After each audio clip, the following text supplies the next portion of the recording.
matching socks that go missing in the laundry and everything like that, and what kind of Never stuff they see them might get up again. to. That's exactly right. You never find them again. And this is such an interesting theory that it inspired me to write the children's series that I'm currently writing.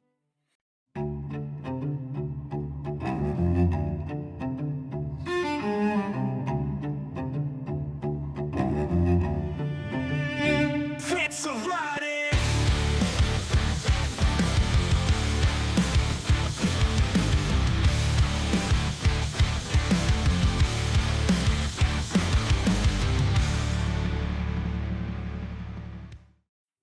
Good evening, everybody. This is Sean with Fitz of Writing here for another author interview. We are your one-stop shop for where you can find your next favorite author and your next favorite read. Please like, share, subscribe. And tonight I am introducing everybody to Michelle Caines. How are you doing? Hi, Sean. I'm fine, thanks. Good. I'm glad to hear it. You are a first for the channel, and I drew the lucky straw, I believe, to be able to talk to you. You're the first children's book author. Not only that, but you also have the process all under your umbrella. Cradle to grave, you are taking care of the designing of the stories, the characters, you illustrate yourself.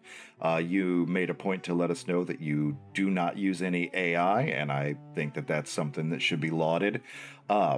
What is the name of the children's book series that you're putting out? Or does it have a name, or do you just have the titles uh, to the books that you mentioned when you submitted to be interviewed? It's about the odd sock family, but I have called it the Crafty Sock series. Okay.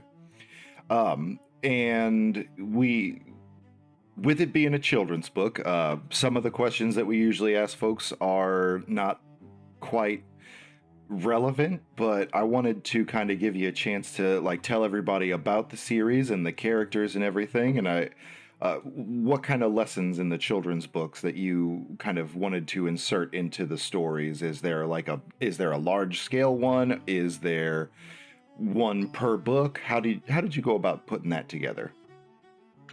Well, I think the message in most of my books demonstrates the importance of friendship and kindness and about being good to one another, Okay. because also about being different, as in the characters being odd socks that want to desert their partner because they're independent. They want to explore adventures on their own, meet other characters, have fun.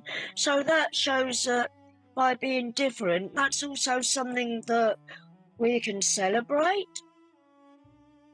I like that, and I believe that when you submitted for your interview, you had kind of made mention of just it sort of sprouting from a theory of what happens to all of the like matching socks that go missing in the laundry and everything like that, and what kind of Never stuff they see them might get up again. to. That's exactly right. You never find them again. And this is such an interesting theory that it inspired me to write the children's series that I'm currently writing. Nice. And do you want to tell everybody a little bit about like the characters in your stories? Do you have the same ones in like core characters in every story, or does it get mixed up a lot? We have core characters, and the protagonist is Sock. One of our core characters is called Cousin Miserable, and she is a very, very unhappy sock indeed. Now, she floods the washing machine because she just can't stop crying. There's no reason for this. No one knows why, but she just won't stop. And she's the most miserable little sock, and she doesn't want to cry, but she can't control her moods. So she floods the washing machine. She makes the sock drawers wet and The poor socks have to wring themselves out every morning because of her tears. And so my last book was centered around her adventures and about how we can make her find, if she can ever find it, her missing smile. And I actually have a new book coming out in Kids Week in December called Cousin Miserable and the Great Giggle Mystery, which is following on from my last book called Cousin Miserable's Missing Smile. And there we find out more about this little sock and what makes her tick and why. Okay. It's very And sad indeed. it sounds that way, but I'm assuming that there's a message there for children for like overcoming things like that and identifying the issues and um And eventually coming out the other side stronger and more determined and able to change how you are. good. What kind of drove you to want, you said you had always wanted to write a children's book. What kind of Yeah. drove you to want it, like rather than say like a YA fantasy or something that was just written rather than illustrated and everything? What kind of, was there something in particular that pushed you in that direction over just standard literature? Yes, there was. I was diagnosed with esophageal cancer in 2013, Oh my. 2013, and I was shocked. I didn't act because I've been misdiagnosed several times, and the first thought was, "Oh no!" Shock horror, and I wasn't expected to get through it because it had spread, and I decided to go ahead and write the book that I wanted to write for a long, long time, but I'd never got around to actually doing it. Mm-hmm. I'd always had this idea about the odd sock, leaving her partner and meeting like-minded souls, having adventures, and I'd never done it.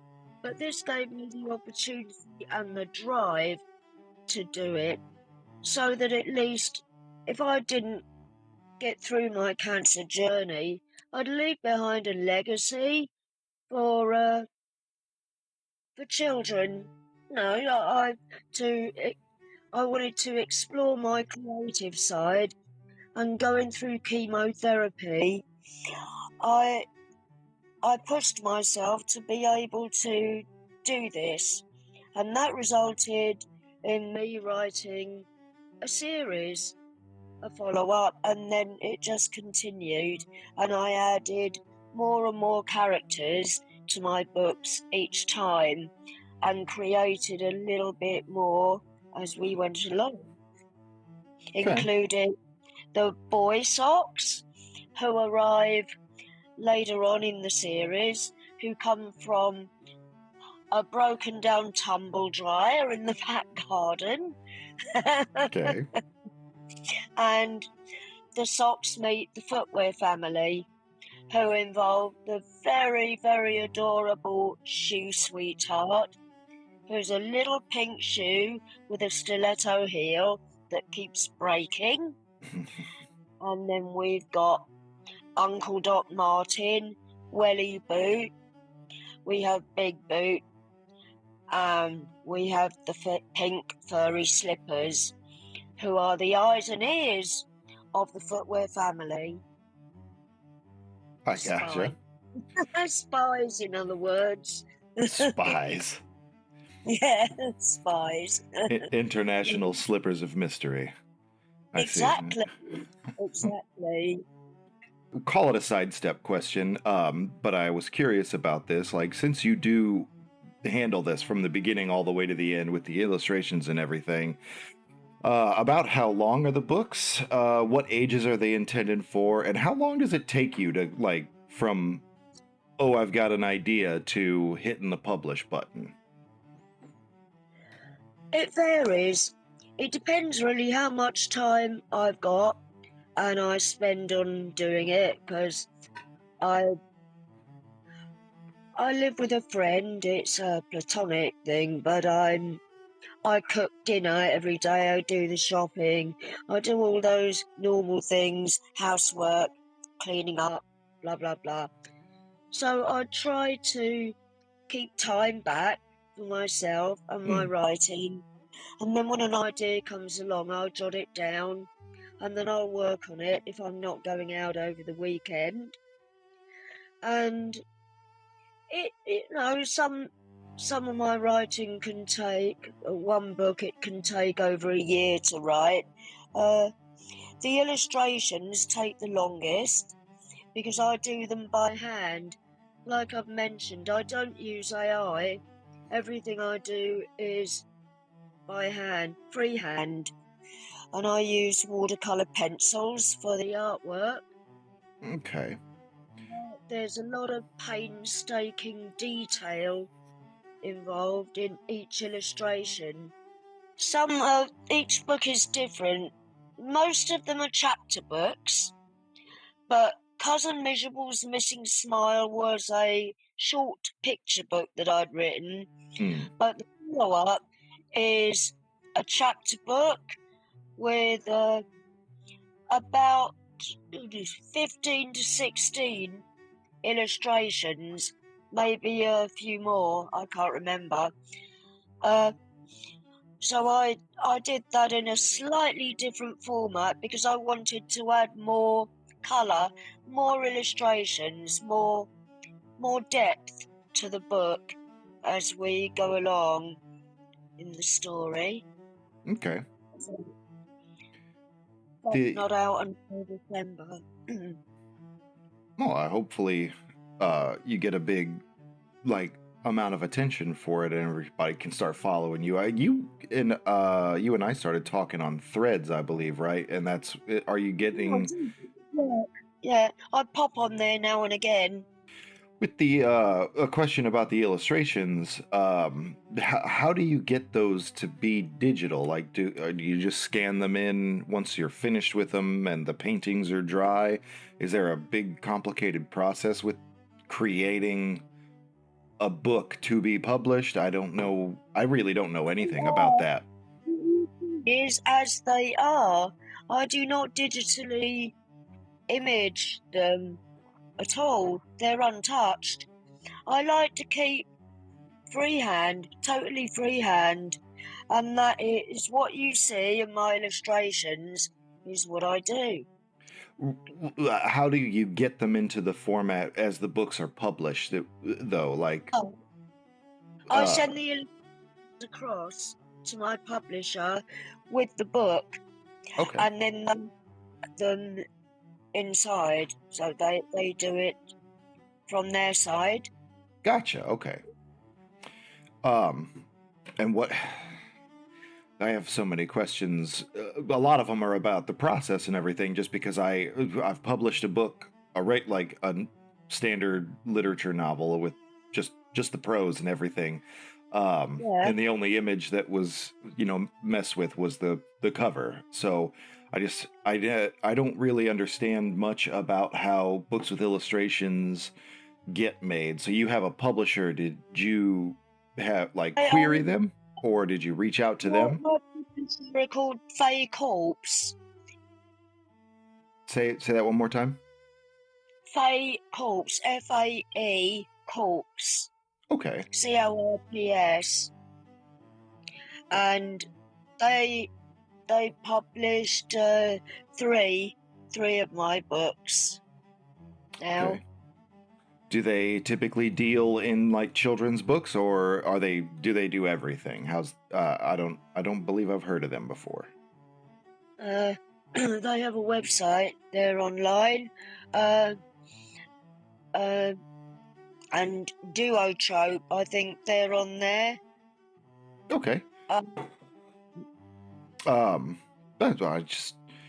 So you send them the watercolor paintings you make, and they get them digitized so that they can print and distribute the books and everything, and then hopefully they send them back to you whenever they're done. Yeah. I mean, right. I'll do the illustration, photograph it, then I send it across. I do Gotcha. it that way. It's a lot easier for me. I'm not good at technology. I don't know anything. I don't. I'm right there with you. I've had to learn an uncomfortable amount about all this online stuff. Computers make me very nervous. Mm. And do you know what I hate about them? Logging in and passwords. You have a different password for nearly everything. How do you remember them all? You know what I mean? I have. It's what you got to do though to keep people from sneaking in and using your stuff. But yeah, I share that frustration with you. I've had to write them all I'm down and hide them. glad I'm not alone. I'm glad I'm not alone. Mm. Um, so how many stories do you have planned to come out with the series? Like, is it that you have like an end where I've come up with this many stories, this is what I want to write, or Well, is if I had an end, then I'd have to kill off all the socks and burn down Sock World, and we don't want to do that, do we? no? Uh, so basically, you'll just keep writing every time you have an idea or like a subject for the books and everything that you want to kind of get illustrated, and just move on with that. Do you have any plans to make, like, do you have any ideas for other series, or is this kind of, this is your baby and you're going to keep going with it? I think this is my baby. I've tried writing different things, and I've tried writing it about kids, Okay. but it didn't work for me, and I couldn't get anything right. I felt that it wasn't, I didn't love it enough to write about it, but I love the socks. I love writing about the socks, and I'm passionate about them. I like that. I feel personally, you can't write about something that you're not in love with. It kind of derails the whole thing. So, Well, if you do, it just falls flat, doesn't it? mm, And then it's really a waste of time. But if you're passionate about writing about something and it's your little baby and it's yours, then I think you've just got to do that and forge ahead with it, yeah. And it's not realistic to kill off Sock World because we all wear socks every day, odd ones. And new ones go missing all the time. Yeah. Um, And there's got Odd Sock Week coming up soon over there, haven't you? Odd Sock Day, I think, to promote anti-bullying week awareness. And they're everywhere. Like them or loathe them, socks are here to stay. I, except for the ones that go off on adventures, yeah. Yeah. The I believe that you said, or at least it was on Amazon when I looked at your portfolio, that most of your books are kind of meant to be read and really like enjoyed by kids who are like 4 to 5 years old. Is it? Would you say that that's accurate? Yeah, it is. Although I've got many adult friends who enjoy reading about my sock adventures, Okay. because anyone can have, an imaginative mind. Do you know, I'm really hoping that children will enjoy my book so much that once in a while they put down their screens and develop their own creativity, their own imaginations as well, because I think that's really good. Yeah, Um, absolutely. let screens dominate your life. Think for yourselves, and that's what I would like to see. More children enjoying books, reading books, not screens. I get, yeah. I'm with you there too. Their own minds, expressions, and thoughts. You know, Create something I of think their it's own. very, very important, and there's not enough people doing it now. I mean, parents use screens. People walk along glued to them. That's why so many people bump into you in the high street, glued to their screens. You know, pick up a book, read, start to imagine and think. Agreed. Uh, and so I'm gonna take a quick pause here. Um, we've talked about the ages. We've talked about you've made the pages yourself and how you do it, which was cool, and that your publisher digitizes them for you. I've got a couple more questions.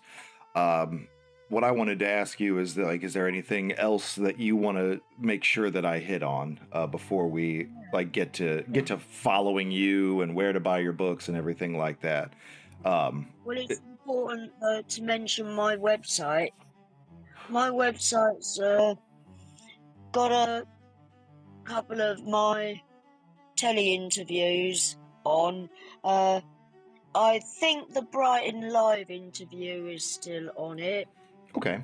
Um, I Usually, think. at the end is where we're like, oh, where can everybody follow you and yada yada, and you Yeah, can tell them that yeah. you got other I'm just interviews. what's on it. And the last time I looked, Yeah. Oh, Twin Twin is was Sock's partner, who she decided to separate from. Well, I decided to separate from, like, I know I get it that socks do that or whatever, but is there a reason behind all these mismatched sock separations? Yeah, very mischievous, minds of their own, rebellious. They want adventure and fun, not to be tied down with one partner all their life. And they've got an ultimate goal, which is wherever they are, whatever they're doing, what comes first is looking after each other in sock world and protecting each other and keeping safe from the dreaded human feet. I can understand that being a threatening feeling, maybe for a sock of a particular personality type. Of course. And Yeah. imagine a very rebellious sock being caught and worn on the human foot. It's, well, it's, words can't describe how that sock would feel. Mental torture. What kind of reviews have you gotten from folks who have read the books and enjoyed them and whatnot? Like, what have folks said about or reactions from any children that you know of that have sat down with the books? Are you aware of any, or have anybody Well, written you or talked to you about it? I don't know any children, but I don't have any.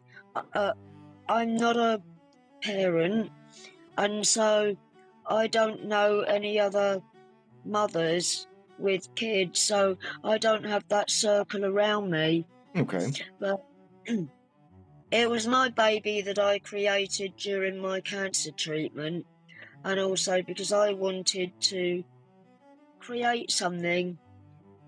Not that I wouldn't have just died if I had and done nothing with my life. I wanted to push forward and write a book, and that's what I did. So, that was giving me inspiration, giving me strength, pulling me out of my comfort zone and letting me create this.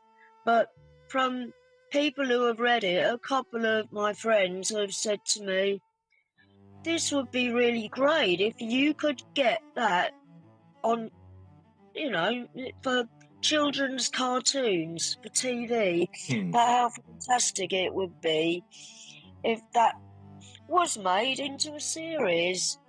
a cartoon series for kids, because the sock family are a little bit like, well, they're much more mischievous than Peppa Pig.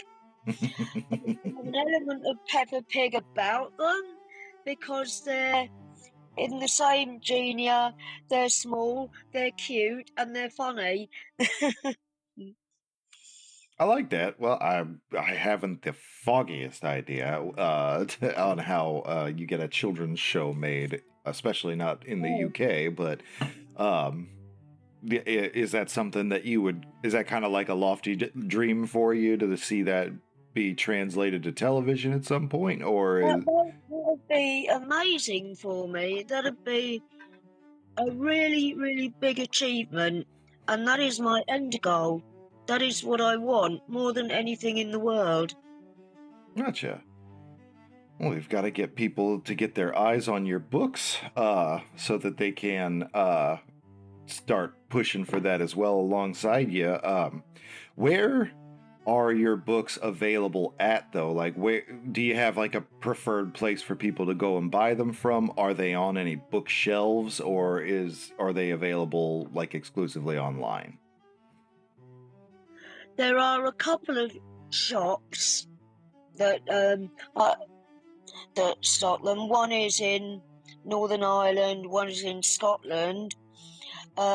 You can order a couple of my titles from Waterstones. You can go in and order them, Okay. and then get them for you.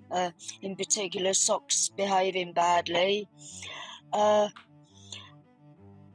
but they're all available from almost everywhere online. You know, Barnes and Noble, Amazon, uh, all good bookstores online. You know, I don't know all of them, but there they are. Oh, there's a million But, of them. Yeah, but yeah, yeah.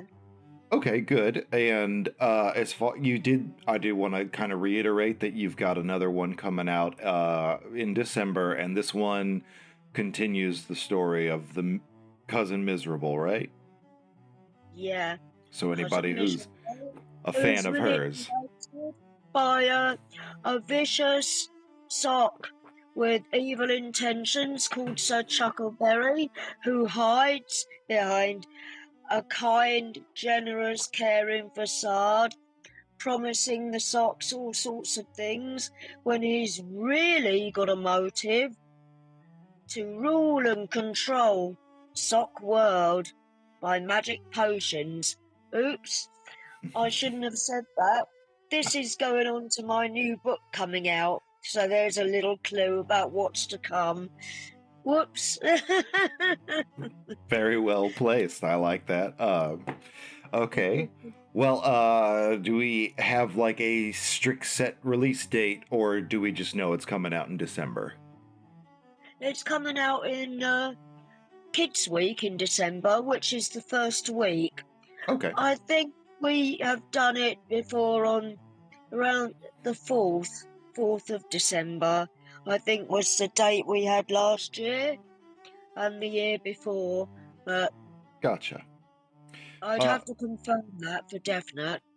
do you have any other irons in the fire, or do you typically do these one at a time just to keep them separated and organized? The books, Yes. yeah, I write one at a time. I'm giving myself a little bit of a break at the moment. As far as anybody who wants to follow you, like, well, as you're putting your books out, as you're working on them, I would assume you probably occasionally put out like a little preview or an image or anything like that on your social medias and on your website. What is your website, and where do you like to spend when you are on social media? Where do you spend a lot of your time so people can interact with you? I dip into Threads, I Instagram, uh, Michelle Caines 1464. I'm just my name on Facebook. Those are the three I normally go on. I don't think anyone uses X anymore, formerly Twitter. And my website is www.michellecaines.co.uk. Okay. Well, I'll put all those down in the description for anybody who wants to click and fly over just to take a look at your socials and your website, because you've made mention that you have other materials on your website, like other interviews that you've participated in. Yeah, that's it. Yeah. Can people get your books from your website as well? Or I know that that's not always an easy thing to set up. So, I don't. I haven't dipped in there for a while, so I don't know. I don't think so. But gotcha. just type in my if you type in my name online, everything will come up. You'll get access to everything, and it'll show. My books will come up, and you'll be able to get them from various different links.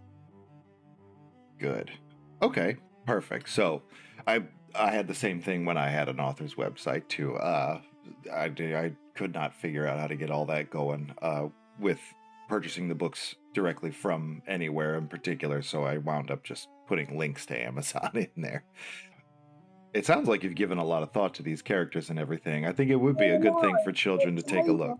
To me, each character is alive, Mm. so I've given each one a heart and a soul and an existence. So they are all different. Each sock character is completely different. Gotta have that in a story. Story to tell there. Yeah, is there anything else that you wanted to really touch on before we do that? At the back of Cousin Miserable's Missing Smile, we have a lot of interesting fun facts that I've added Okay. in socks. My pens fell on the floor. I'm just getting it up. Hang on. The world's longest sock is over 108 feet long. So who has the world's largest feet? I put some little comments at the back of my book. There are 10 different comments about socks, and there are facts, not fiction. One of them, wearing comfortable socks in bed has been proved to make you fall asleep faster.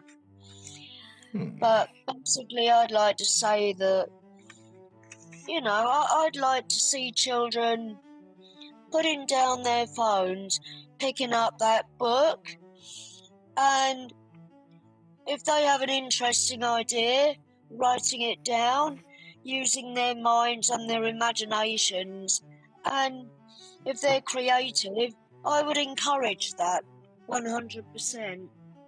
Yeah, children should be taught how to create as well as imagine and everything. Be children, you know. Oh, no, I'm with you there. I'm old-fashioned. My kids don't get tons of screen time, so I'm in your camp there. They play a lot. They play outside a lot, and they draw. And one of them is really big into reading, and the other one's learning. So I'm sure she'll be into it too. I started drawing at 3, and when I was a kid, I used to make, because I was an only child, and I didn't have any friends. And because I was creative, I was different, and I was sort of shunned by the other children growing up. But to try and fit in, I used to create little badges of cartoon characters I'd make up at school and sell them for 2p each. Okay. And the badges, like police badges, what kind of badges? From little cartoon characters that I'd made up when I was a kid. I like that. Making My money. weird and wonderful mind, Okay. Well, we are getting close to the end of our time allotment here, but before we wrapped everything up, Michelle, was there anything that you wanted to say to the parents, the kids, the readers, everybody who's out there who might be checking your book out? I would say, check it out and escape to a whole new world of adventure and fun with the socks, because fun starts with your feet. Oh, that's awful, isn't it? Oh, not at all, actually. That made me laugh. I like that. Okay. No, Well, that just everybody. came out. Yeah, it's got to stay in there. 100%. We're leaving that in there. Fun starts with your feet. All right. I appreciate you coming on. It was fun to talk and learn a little bit about, the process of making a children's book and what goes into it and how. Everybody keep in mind that it's coming out in early December, the next step in Cousin Miserable's journey. Um, Yeah.